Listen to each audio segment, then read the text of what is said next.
Bem-vindos à segunda parte de A Arte da Guerra. Para desta vez pedimos ao embaixador Seixas da Costa que nos refira como é que tem visto os últimos dias deste atribulado primeiro pedaço da existência do novo governo israelita, numa altura em que, aparentemente, pelo que se pôde ver no início desta semana, a contestação interna começa a produzir os seus efeitos, não lhe parece? Este governo, desde o princípio, que prometia o que está a fazer. Isto é um governo de extrema-direita, é um governo com nacionalistas, com uma agenda de ruptura face àquilo que é o mínimo diálogo com as autoridades palestinas e praticamente puxando o tapete a qualquer tipo de solução como aquelas que o quadro israelita tinha desenhado e o quadro da resolução do problema da Palestina tinha desenhado, nomeadamente a solução dos dois Estados.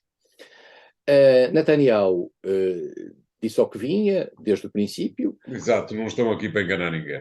Não estou aqui para enganar ninguém, mas estava ali, por exemplo, com uma agenda de mudança e de controlo do sistema legislativo, que muitos dizem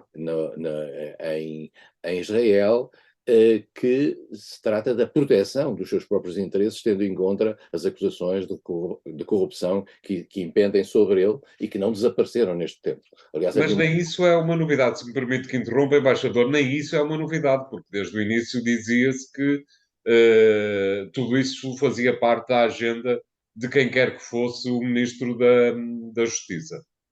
Sim, mas Netanyahu nunca escondeu ao que vinha e desde o início que achou que havia perseguições sobre si feita pela máquina judicial e, portanto, quer fazer um maior controle da máquina judicial.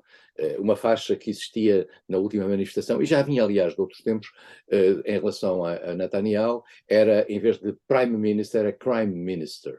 E, portanto, digamos que as coisas estão acesas em Israel, nomeadamente em termos de manifestações públicas, porque nós temos que perceber que este governo de coligação, que marginalmente consegue a maioria, significa que do outro lado, como a anterior coligação assim o era uma coligação anti-Netanyahu, e portanto significa que Israel está partido ao meio. Nada de novo no mundo, países partidos ao meio, como nós temos vindo a comentar por aqui. Esta coligação tem dois ministros em particular que têm uma agenda que levam para o governo como agenda fundamental. Um deles é o Ministro da Segurança Pública, que é um ministro que tem uma agenda racista e que inclusive já foi condenado por racismo, e que tem a polícia no seu quadro e as ações da natureza policial junto dos territórios ocupados e de Jerusalém Ocidental. Inclusivamente fez aquilo que foi uma clara, e é tido no mundo, em todo o mundo como uma clara provocação, que é uma visita institucional aos lugares santos muçulmanos, à esplanada das mesquitas, que já deu no passado a intifada que nós conhecemos e com milhares de mortes. Desta vez a reação palestina foi mais moderada, mas a sua agenda promete coisas parecidas. O Ministro das Finanças também tem uma agenda de aumento, da tomada inclusivamente de toda a zona ocidental do Jordão e da ocupação de Jerusalém Ocidental, e tem uma agenda de aumento dos colonatos e de financiamento dos aumentos dos colonatos. Portanto, a grande questão internacional é o seguinte, e este é um ponto que vale a pena nós refletirmos olhando para trás. Israel era, e foi durante muito tempo, um Estado democrático no meio de um conjunto de autocracias, de um conjunto de ditaduras que ameaçavam Israel. E o mundo ocidental, que considera Israel uma espécie de uma quinta coluna do mundo ocidental e das democracias, ali naquela zona, protegia Israel. Protege-o pelo politicamente correto do Holocausto, pela tradicional proteção judaica no plano internacional, e nomeadamente pela importância do pilar judaico dentro dos Estados Unidos, que é sempre muito condicionador da política externa dos dois partidos. No passado eram mais os democráticos do que os republicanos, agora é mais ou menos a mesma coisa. Só que, entretanto, as coisas mudaram.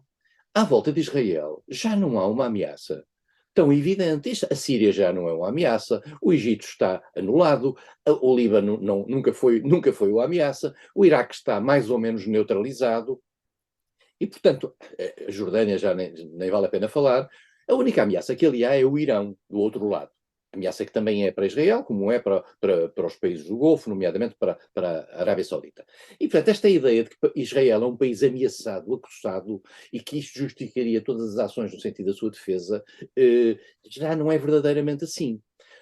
E pode justificar em matéria de defesa das suas fronteiras e da sua soberania, mas não justifica necessariamente uma proteção daquilo que são as atitudes atribiliárias tomadas pelo Estado de Israel contra resoluções do Conselho de Segurança, que eu nunca me esquecerei de sublinhar aqui, que foram aprovadas pelos Estados Unidos, porque só se podem aprovar resoluções do Conselho de Segurança com os Estados Unidos ou absterem-se ou a votar a favor. E, portanto, Israel, neste momento, incumpre com várias dessas resoluções. Sempre o fez. Os Estados Unidos, umas vezes, pressionam mais, outras vezes pressionam menos. O que significa que, neste momento, todo o silêncio que possa existir por parte do mundo ocidental, em particular por parte da Europa, e em particular por parte dos Estados Unidos, é culposo, porque não há nenhuma razão que permita justificar, dar luz verde a Netanyahu e a um regime que incumprem com as leis internacionais que a comunidade internacional aprovou. E não vale a pena aqui, nós não estamos no tempo da Guerra Fria, não estamos aqui a ver a Rússia de um lado e os Estados Unidos do outro. As questões em Israel hoje são, pura e simplesmente, a noção que existe de que o Estado israelita está a evoluir para um sistema aproximativamente próximo do apartheid, e estamos a pôr em causa a própria democracia no Estado de Israel. E o incumprimento regular da atitude dos compromissos internacionais que Israel deve respeitar, que são aqueles que as resoluções do Conselho de Segurança definem, isso não pode ser protegido por países que cumprem as regras democráticas, como são os países europeus ou os Estados Unidos. Ou então não os cumprem, ou então não as tentam impor.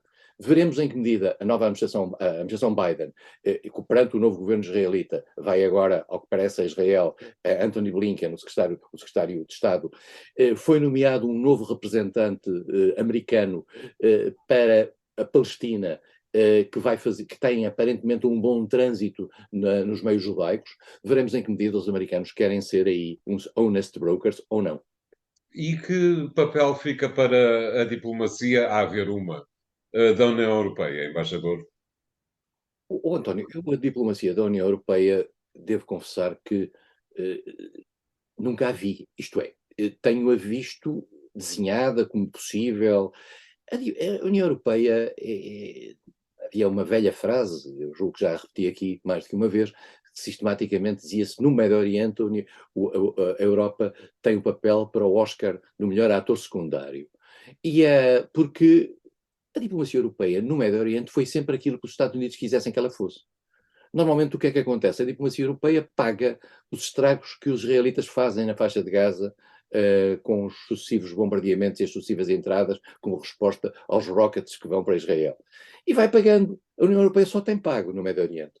Não tem praticamente posição nenhuma. E como a União Europeia dentro de si também está ela dividida, porque há setores na União Europeia que são mais permissivos. Por exemplo, agora foi aprovada uma resolução das Nações Unidas para pedir ao Tribunal Internacional de Justiça um parecer relativamente ao incumprimento por Israel em matéria de respeito pela soberania face à lei internacional. A União Europeia ficou dividida aí. Portugal portou-se muito bem, esteve do lado certo, com países como a Espanha, como a Suécia, etc. Mas outros países europeus estiveram do outro lado. O que significa que a União Europeia é o que é, e é o que é possível. É uma espécie de máximo denominador comum face àquilo que os seus vários governos apresentam. Exatamente, e assim conseguir melhorar, com quase toda a certeza. Vamos fazer aqui o segundo intervalo de hoje, voltamos já de seguida. Até lá.